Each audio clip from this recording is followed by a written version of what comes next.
You're an actress, you're a film producer, but more importantly for us, a mental health advocate and a successful one.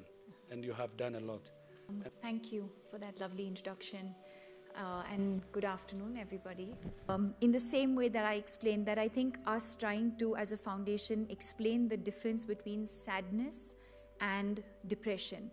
Sadness is transient. Depression lasts for, if you feel the signs and symptoms of that sort of heaviness lasting for more than 2 weeks is when one should ideally seek professional help. So that is, I think it's important for us to understand the difference between sadness and depression. You Are Not Alone is our campaign, but also something that I really, really believe in, and that's one of the things that organically came out the very first time I spoke about mental illness. I wanted every person experiencing mental illness to know that they are not alone. Because what happens is you always feel like you're fighting that battle alone. Because unlike other illnesses, unlike a lot of other illnesses, there are no obvious physical signs or symptoms. It's all in your mind most of the time. And so if I met someone who's sitting here experiencing depression, I most probably, unless I'm a professional, will not be able to tell in this room who is experiencing depression. And you sort of end up feeling like you put a lot of pressure on yourself and you feel like you're the only one going through this.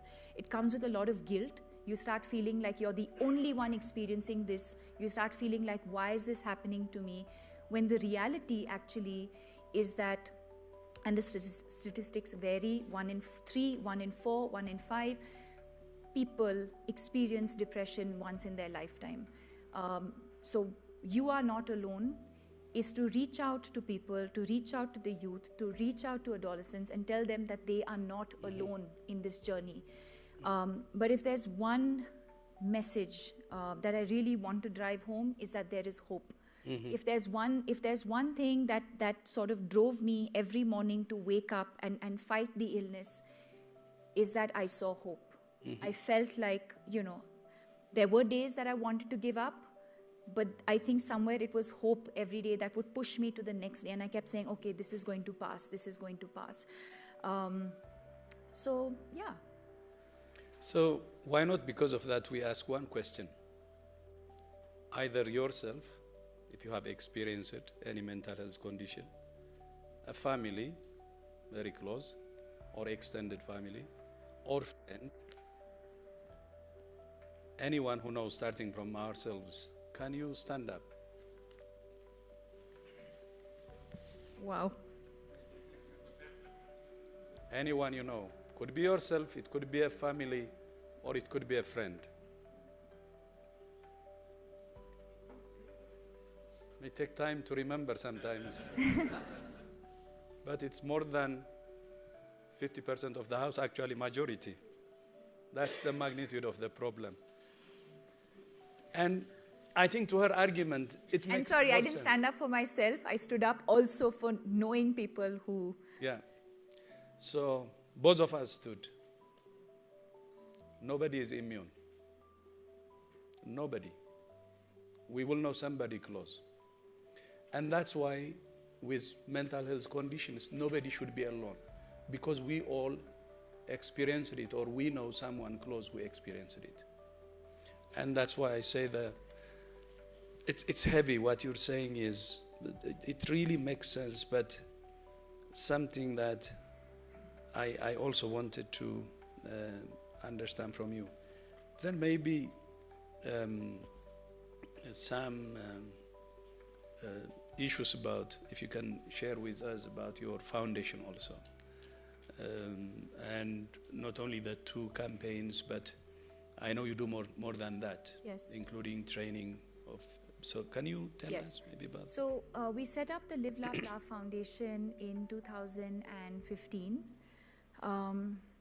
We actually started by setting up a comprehensive website, which actually had all the information on what is anxiety, what is stress, what is anxiety, and what is depression.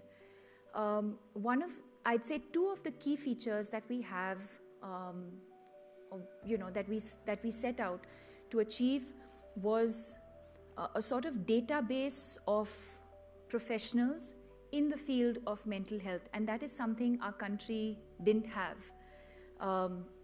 So we actually spent months vetting and making a comprehensive database in terms of the professionals that are available in various cities. So anyone experiencing any sort of distress could go onto the website and seek, look at the names or the kind of people and seek help.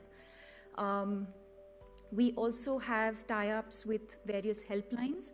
So a lot of people would go on to the helpline and speak to different people from the helpline and seek help. And then, of course, the information on the website itself. The reason I mention this is because this is not something that was available before we set this up. We then set up our schools program where we speak to adolescents and educate them on the importance of mental health and talk to them about what mental illness is. We've covered over 150,000 adolescents and over 20,000 teachers. We have a program for general practitioners because we believe that general practitioners are the first line of defense. And unfortunately, in our country, a lot of the physical symptoms are not really correlated to emotional distress. We always try and medicate or try and cure the physical illness without understanding the correlation between the mind and the body. So a sensitization program for general practitioners with regards to mental illness. We also do programs in rural India where we enable I think there are certain organizations in rural India that have been doing some phenomenal work, and I'd like to believe that the Live Love Laugh Foundation, apart from funding, has also enabled for a lot more work to be done. We've recently started research, and we also do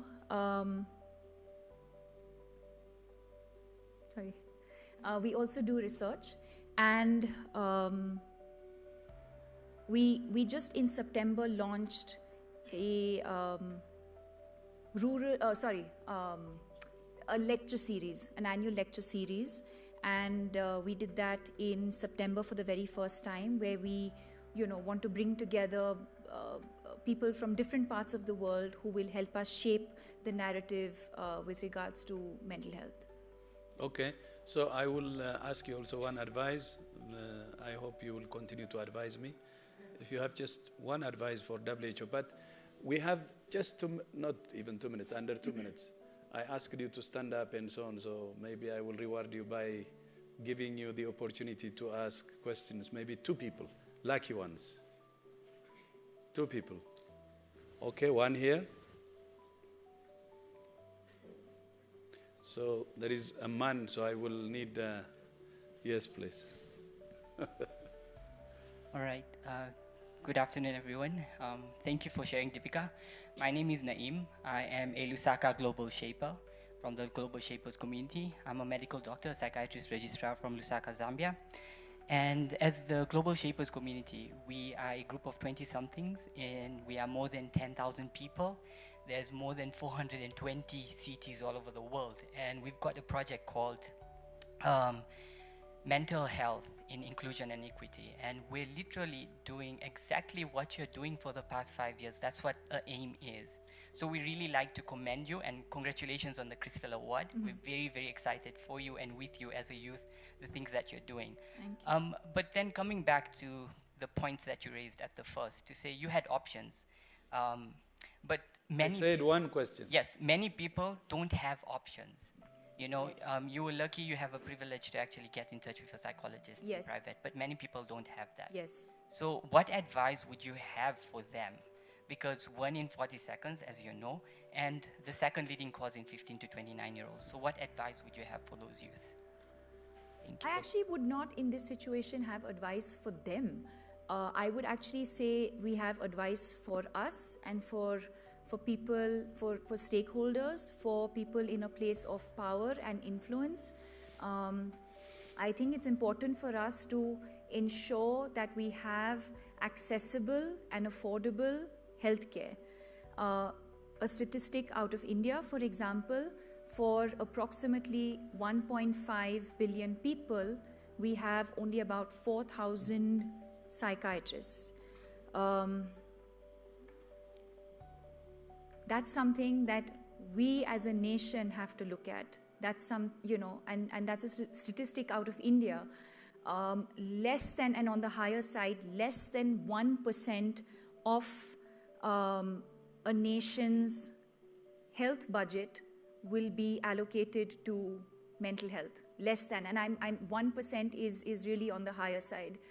So these are things that we have to look at. Yes, I do consider myself extremely lucky in this situation.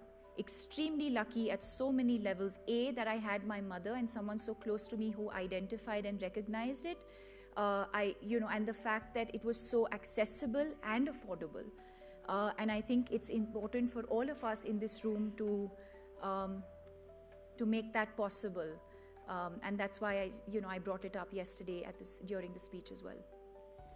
Okay, please. Just brief. Very quickly. People are nodding from. He gets a long one. Okay. But I'll keep it very brief. Congratulations once again for having recognized the urgency and the importance of mental health. I have a question quickly that, the good thing that happened is that you were not in denial and you did reach out for that help. I know someone, and especially this is a case with men I've found, I know 2 men, that they have it, people are pointing it out, but they will not go for help because they see this as a huge defeat and in some way being very unmanly, and so won't go for help. So what do you do with that? Mm-hmm. How do you persuade? What do you do? Oh gosh, I don't know if I'm equipped to answer that question. If there are any psychologists, psychiatrists in the room, they're probably the right people to answer that question. Anna, do you want to answer that question? But before she answers, I think as humanity, I think it's important for us to express ourselves. I think globally, and especially in India, men are taught to not express themselves. Men don't cry. Men don't express. And I think, I think those are the fundamental things that we need to change. But of course, things like that will, it's so sort of entrenched in our, in the way that we're brought up, that it's going to take generations for us to be able to change that. But at a more sort of urgent basis, I think I'll allow maybe Anna to quickly answer that question. Anna?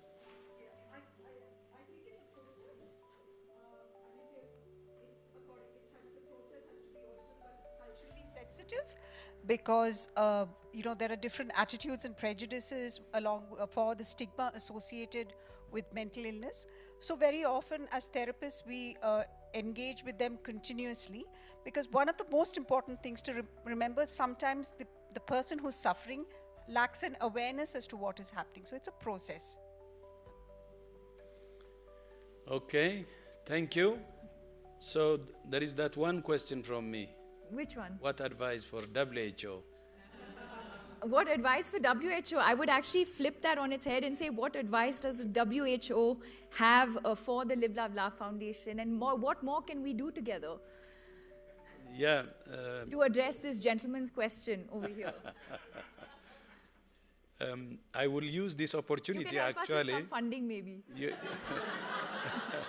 You have passed all my questions colorfully. So the next will be recruiting you, meaning to work with your foundation very closely. You're making a difference, and in a very important area. You're fighting stigma, and that's the most important one. There is stigma in the community, even in the family, by the way. And there is even stigma more worse than in the health system itself, the health services. Yes. And we have to fight stigma everywhere. And that needs all of us. It should be everybody's business. That's why WHO now puts mental health as a flagship initiative. Yes. And we need everybody. But yours, who have already done a lot, I think would be a great opportunity for WHO to partner with you. Thank you. I just had one thank you very last comment to make. I feel like if mental health can be included in our sustainable development goals, not just health, but mental health as well. And I would like to assure you that starting from the Secretary General, the whole UN system is committed to this. And when you meet him one day, you will see. So the Sustainable Development Goals, of course, belongs to countries, and we see a growing commitment, but not enough. So together, we hope to make a difference. Namaste.